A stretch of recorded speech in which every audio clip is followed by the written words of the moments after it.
తాకట్లో ఉన్న మీ బంగారాన్ని విడిపించి ఆ రోజు ధరకే కొనబడుతుంది ఆచారి గోల్డ్.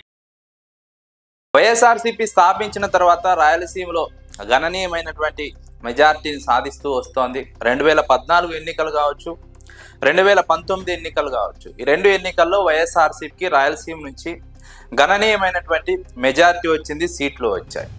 అంతకుముందు వైఎస్ జగన్మోహన్ రెడ్డి వైఎస్ఆర్సీపీ స్థాపించిన తొలి నాళ్లలో కూడా ఉప ఎన్నికల్లో రాయలసీమలో వైఎస్ఆర్సీపీకి పాజిటివ్ రిజల్ట్ వచ్చినటువంటి నేపథ్యాన్ని రాజకీయ విశ్లేషకులు ప్రస్తావిస్తున్నారు.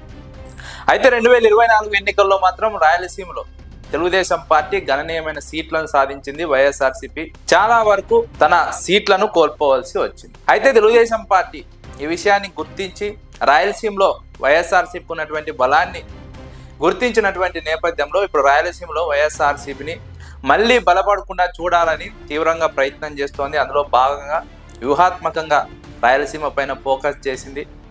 అందుకే రాయలసీమలో ప్రధానంగా కడప జిల్లాలో మహానాడు కార్యక్రమాన్ని నిర్వహించింది, భారీగా జన సమీకరణ చేసింది. తెలుగుదేశం పార్టీకి గత ఎన్నికల్లో కడపలో కొన్ని సీట్లు వచ్చాయి. అయితే ఈ సీట్లు గతానికంటే చాలా ఎక్కువ అని చెప్పవచ్చు. ఆ సీట్లను కాపాడుకుంటూ రాయలసీమలో ముఖ్యంగా కడపలో బలంగానే ఉన్నాం, మళ్ళీ కూడా గెలుస్తామనే సంకేతాలు ఇవ్వాలని తెలుగుదేశం పార్టీ మహానాడు కార్యక్రమాన్ని నిర్వహించింది. ఆ తర్వాత పులివెందుల జెడ్పీటీసీ ఉప ఎన్నిక జరిగింది, ఒంటిమిట్ట జెడ్పీటీసీ ఉప ఎన్నిక జరిగింది.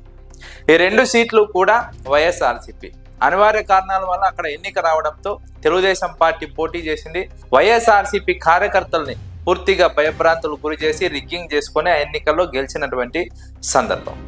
ఆ ఎన్నికల్లో గెలవడం కూడా తెలుగుదేశం పార్టీకి చాలా ఇంపార్టెంట్. ఎందుకంటే తెలుగుదేశం పార్టీ దృష్టిలో పులివెందుల గెలిచామన్న భావన ప్రజల్లోకి తీసుకువెళ్ళాలి, కార్యకర్తల్లోకి తీసుకువెళ్ళాలి. కడప జిల్లాలో తెలుగుదేశం పార్టీ బలంగా మారుతోందనే ఇంప్రెషన్ ప్రజల్లో కల్పించాలనే ఉద్దేశంతో పులివెందుల లాంటి చోట గెలిచామని చెప్పుకోవడానికి ఆ విధంగా ఎన్నికలు నిర్వహించి రిగ్గింగ్ చేసి గెలిచినటువంటి నేపథ్యాన్ని రాజకీయ విశ్లేషకులు ప్రస్తావిస్తున్నారు. ఆ తర్వాత రాయలసీమలో ముఖ్యంగా 3 జిల్లాల్లో వైఎస్ఆర్సీపీకి అనుకూలంగా ఉంటాయి ఏ ఎన్నిక చూసినా కూడా. కానీ 2024 ఎన్నికల్లో 4 జిల్లాల్లో కూడా వైఎస్ఆర్సీపీకి ప్రతికూల ఫలితాలు వచ్చాయి. ఇప్పుడు ఈ వైఎస్ఆర్సీపీకి వచ్చినటువంటి ప్రతికూల ఫలితాల నేపథ్యంలో తెలుగుదేశం పార్టీ మళ్ళీ వైఎస్ఆర్సీపీ అక్కడ బలపడకుండా ఉండాలంటే రాయలసీమలో ముఖ్యంగా కడప, అనంతపురం, కర్నూలు, చిత్తూరు జిల్లాల్లో తెలుగుదేశం పార్టీ తన బలాన్ని పెంచుకోవాలి, వైఎస్ఆర్సీపీని బలపడకుండా చూడాలన్నది తెలుగుదేశం పార్టీ వ్యూహం. అందులో భాగంగానే అనంతపురంలో కూడా సూపర్ 6 సూపర్ హిట్ భారీ బహిరంగ సభ నిర్వహించారు. 164 మంది ఎమ్మెల్యేలు పాల్గొన్నారు, లక్షలాది మందితో సభ నిర్వహించారు. తద్వారా తెలుగుదేశం పార్టీ ప్రజలకు ఏదో చేస్తోంది, ఇంకా చేయాలని చూస్తోంది, తెలుగుదేశం పార్టీ ఇప్పుడే బలహీనపడదు అనే ఒక ఇంప్రెషన్ క్రియేట్ చేయడానికి తెలుగుదేశం పార్టీ వ్యూహాత్మకంగా ఈ సభలు నిర్వహించింది. ఎందుకంటే ఈ 15 నెలల కాలంలో తెలుగుదేశం పార్టీ పైన వ్యతిరేకత వచ్చింది, తెలుగుదేశం పార్టీ గ్రౌండ్ లెవెల్లో బలహీన పడుతోందని వార్తలు వస్తున్న నేపథ్యంలో తెలుగుదేశం పార్టీ వాటి నుంచి బయటపడడానికి, ఆ ఇంప్రెషన్ను తొలగించుకోవడానికి కార్యకర్తల్లో ఇంకా తెలుగుదేశం పార్టీ బలంగానే ఉంది, ఇంకా ఏదో చేయబోతోంది, మళ్ళీ ఎన్నికలకు ముందు ఇంకా చంద్రబాబు నాయుడు సంక్షేమ పథకాలు అమలు చేసి మళ్ళీ అధికారంలోకి వస్తారు అనే ఒక ఇంప్రెషన్ క్రియేట్ చేయడానికి తెలుగుదేశం పార్టీ రాయలసీమలో ముఖ్యంగా వ్యూహాత్మకంగా ఈ సభలు నిర్వహిస్తోంది. ఎందుకంటే రాయలసీమలోనే వైఎస్ఆర్సీపీకి బలం ఉంది.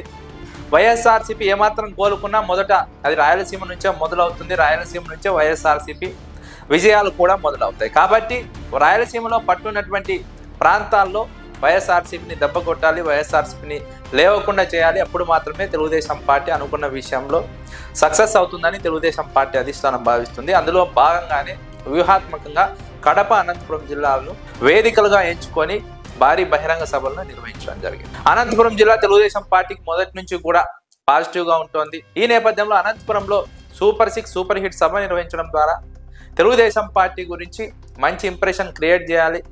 బలం ఉన్నటువంటి అనంతపురం జిల్లాలో బలహీన పడకుండా మళ్ళీ అక్కడ ఏదో తెలుగుదేశం పార్టీ చేయబోతోంది, మళ్ళీ గెలవబోతుందనే ఇంప్రెషన్ క్రియేట్ చేయాలని తెలుగుదేశం పార్టీ అధిష్టానం సభ నిర్వహించినట్టు రాజకీయ విశ్లేషకులు అంచనా వేస్తున్నారు. ఇలా తెలుగుదేశం పార్టీ కడప, అనంతపురంలో సభలు నిర్వహించి పులివెందుల జెడ్పీటీసీ ఉప ఎన్నికల్లో గెలిచి రాయలసీమలో తెలుగుదేశం పార్టీ బలంగానే ఉంది, రాయలసీమలో తెలుగుదేశం పార్టీ మళ్ళీ కూడా గెలవగలదు, ఆ సత్తా తెలుగుదేశం పార్టీకి ఉంది అని నిరూపించుకోవడానికి ప్రధానంగా పులివెందుల జెడ్పీటీసీ ఉప ఎన్నికను వాడుకున్నారు. అదే సందర్భంలో కడపలో కూడా భారీ సభలు నిర్వహించగలరు అని మహానాడు ద్వారా చెప్పగలిగారు. అనంతపురంలో కూడా భారీ సభను నిర్వహించి తెలుగుదేశం పార్టీ మళ్ళీ గెలవగలదు, బలంగా ఉన్నది అన్న ఇంప్రెషన్ క్రియేట్ చేయడానికి ఈ సభలను తెలుగుదేశం పార్టీ ఉపయోగించుకుందని రాజకీయ విశ్లేషకులు అభిప్రాయపడుతున్నారు. కానీ గ్రౌండ్ లెవెల్లో మాత్రం వైఎస్ఆర్సీపీకి రోజు రోజుకు పాజిటివ్ సంకేతాలు వస్తున్నట్టు రాజకీయ విశ్లేషకులు అంచనా వేస్తున్నారు. మహానాడు ద్వారా తెలుగుదేశం పార్టీ సాధించినటువంటి సక్సెస్ పులివెందుల జెడ్పీటీసీ ఉప ఎన్నికల ద్వారా కోల్పోయిందని రాజకీయ విశ్లేషకులు అంచనా వేస్తున్నారు. ఎందుకంటే అప్పటి వరకు తెలుగుదేశం పార్టీ కడపలో కూడా బలంగా ఉండగలదు అని మహానాడు ద్వారా కొంత నిరూపించినప్పటికీ పులివెందుల జెడ్పీటీసీ ఉప ఎన్నికల్లో తెలుగుదేశం పార్టీ వ్యవహరించిన విధానం కడప జిల్లా ప్రజలను మొత్తంగా ఆవేదనకు గురి చేసింది. తెలుగుదేశం పార్టీ విధానాన్ని వ్యతిరేకించే విధంగా ఆ ఎన్నికలు తెలుగుదేశం పార్టీ నిర్వహించడం కారణంగా తెలుగుదేశం పార్టీ మీద వ్యతిరేకత మొదలైంది. తెలుగుదేశం పార్టీ మీద కడప జిల్లా ప్రజల్లో కోపం మొదలైందనే వాదన రాజకీయ వర్గాల్లో వినిపిస్తోంది. ఎందుకంటే బయట నియోజకవర్గాల నుంచి వచ్చి పులివెందుల్లో రిగ్గింగ్ చేసి ఓట్లు వేసుకొని తెలుగుదేశం పార్టీ గెలిచామని సంబరాలు జరుపుకోవడం పైన ముఖ్యంగా కడప జిల్లా ప్రజలు, పులివెందుల నియోజకవర్గ ప్రజలు ఆగ్రహంతో ఉన్నారు. తెలుగుదేశం పార్టీ మహానాడు ద్వారా సాధించిన విజయం పులివెందుల జెడ్పీటీసీ ఉప ఎన్నికల గెలుపుతో కోల్పోయిందని, ప్రజల్లో తీవ్రమైనటువంటి వ్యతిరేకత ఏర్పడిందని రాజకీయ విశ్లేషకులు అంచనా వేస్తున్నారు. మీరు బంగారం తాకట్టు పెట్టి ఆ బంగారం డబ్బులు కట్టలేక ఇబ్బంది పడుతున్నారా? ఆచారి గోల్డ్ వాళ్ళు మీ బంగారం కొని మీ లోన్ తీర్చి మిగిలిన డబ్బులు మీకు ఇచ్చేస్తారు. ఇంకెందుకు ఆలస్యం? ఆచారి గోల్డ్ ఈ నెంబర్స్కి కాల్ చేయండి.